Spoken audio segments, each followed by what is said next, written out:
हे दोस्तों, आज के वीडियो में हम लोग एक बहुत ही इंपॉर्टेंट कॉन्सेप्ट यानी प्राइस एंड वॉल्यूम का रिलेशनशिप क्या होता है ये सीखने वाले हैं। इसलिए आप इस वीडियो को अंत तक जरूर देखें।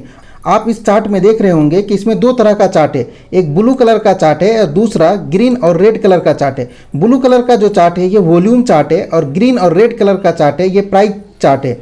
इस फिगर में आप देख रहे होंगे कि जैसे जैसे वॉल्यूम इंक्रीज हो रहा है ठीक उसी तरह से प्राइस भी इंक्रीज हो रहा है। इसका मतलब ये है कि जैसे जैसे इन्वेस्टर और ट्रेडर का पार्टिसिपेशन इस स्टॉक में बढ़ता जा रहा है वैसे वैसे इस स्टॉक का प्राइस भी इंक्रीज हो रहा है। इसी को कहते हैं स्ट्रॉन्ग अप ट्रेंड। इसका मतलब ये है कि इस स्टॉक में इन्वेस्टर और ट्रेडर का पार्टिसिपेशन जैसे जैसे इंक्रीज होता है वैसे वैसे इसका प्राइस भी इंक्रीज होता है। लेकिन जैसे ही सेलिंग प्रेशर आता है वैसे ही इसका वॉल्यूम बहुत डिक्रीज हो जाता है। इसका मतलब ये है कि इस स्टॉक को बेचने के लिए ट्रेडर और इन्वेस्टर इंटरेस्टेड नहीं है, इसलिए इसका वॉल्यूम डिक्रीज हो जाता है। लेकिन ठीक इसी का उल्टा आप अगर यहाँ पे देखो कि जैसे जैसे वॉल्यूम डिक्रीज हो रहा है वैसे वैसे प्राइस इंक्रीज हो रहा है। इसका मतलब यह है कि इस स्टॉक को कुछ ट्रेडर और कुछ इन्वेस्टर खरीद रहा है फिर भी इसका प्राइस इंक्रीज हो रहा है। इसका मतलब यह है कि ये स्टॉक वीकनेस का साइन दे रहा है, क्योंकि इसमें इन्वेस्टर और ट्रेडर ज़्यादा इंटरेस्टेड नहीं है बाय करने के लिए, तभी इसका वॉल्यूम डिक्रीज हो रहा है। लेकिन आप जैसे ही देखोगे कि जैसे ही इसका प्राइस डिक्रीज होने लग रहा है वैसे ही वॉल्यूम सडन इंक्रीज हो रहा है। इसका मतलब यह है कि लोग इस स्टॉक को बेचने के लिए ज़्यादा इंटरेस्टेड है, इसलिए इसको कहते हैं कि रिवर्सल एंड बियरिशनेस। मतलब बियरिशनेस का मतलब कमजोरी तो है लेकिन यहाँ से स्टॉक को इंक्रीज होने का चांसेस बहुत कम है। इस तरह के स्टॉक से हमें दूर रहना चाहिए। हमें अगर किसी भी स्टॉक में ट्रेडिंग करना है तो हमें यह देखना चाहिए कि उसमें स्ट्रॉन्ग अप ट्रेंड है या नहीं। स्ट्रॉन्ग अप ट्रेंड का मतलब यह है कि वॉल्यूम इंक्रीज हो रहा है और प्राइस भी इंक्रीज हो रहा है, ऐसा टाइप का चार्ट बन रहा है तो हमें वहाँ पे एंट्री लेना है। लेकिन अगर इस तरह का चार्ट बन रहा है जहाँ पे वॉल्यूम इंक्रीज हो रहा है और प्राइस डिक्रीज हो रहा है, यहाँ से हमें एग्जिट लेना है। इस तरह से स्टॉक से हमें दूर रहना है। अब हम एक्चुअल स्टॉक का एग्जांपल लेंगे और देखेंगे कि एक्चुअल में ऐसा पॉसिबल है या नहीं है।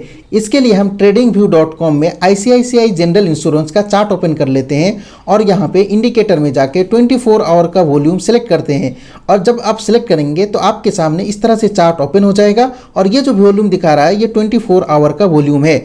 अब आप इस चार्ट में देख सकते हो कि जैसे जैसे यहाँ पे प्राइस बढ़ रहा है यहाँ पे वॉल्यूम भी बढ़ रहा है। इसका मतलब ये है कि ये स्टॉक इस स्टेज में स्ट्रॉन्ग अप ट्रेंड में है। लेकिन आप देख रहे हो कि यहाँ से यहाँ तक वॉल्यूम इसका डिक्रीज हो रहा है, लेकिन फिर भी ये स्टॉक यहाँ से लेके यहाँ तक इसका प्राइस बढ़ रहा है। इसका मतलब ये है कि ये बियरिशनेस का साइन दिखाता है।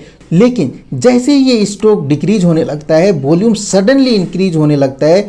इसका मतलब ये है कि आप देखो यहाँ पे जैसे इस पॉइंट पे जैसे ही वॉल्यूम इंक्रीज हुआ और प्राइस सडनली डिक्रीज हुआ, वहाँ से वॉल्यूम इंक्रीज होता जा रहा है और प्राइस डिक्रीज होता जा रहा है। इसका मतलब ये है कि ये जो स्टॉक है इस पॉइंट पे स्ट्रॉन्गली बियरिशनेस और प्राइस रिवर्सल का साइन दिया है, तो हमें इस पॉइंट पे एग्जिट ले लेना चाहिए था और हमें इस पॉइंट में से किसी भी पॉइंट में एंट्री लेना चाहिए था ताकि आपको यहाँ से लेके यहाँ तक का रैली मिल जाता। इसी तरह से आपको किसी स्टॉक में अगर एंट्री लेना है तो आप वॉल्यूम एनालिसिस ज़रूर करो, उससे आपको पता चलेगा कि वहाँ पे ट्रेडर और इन्वेस्टर का इंटरेस्ट उस स्टॉक के लिए है या नहीं है। करंटली आप ICICI जनरल इंश्योरेंस का ही आप वॉल्यूम और प्राइस देखो, यहाँ से लेके यहाँ तक वॉल्यूम इंक्रीज हो रहा है और प्राइस भी इंक्रीज हो रहा है। इसका मतलब ये है कि ये स्टॉक अभी स्ट्रॉन्गली अप ट्रेंड में है। इस तरह के स्टॉक में हमें एंट्री लेना चाहिए। अगर आपको ये एनालिसिस पसंद आया हो तो इस वीडियो को लाइक ज़रूर करें और इसी तरह के वीडियो के लिए इस चैनल को सब्सक्राइब ज़रूर करें। Thank you for watching this video.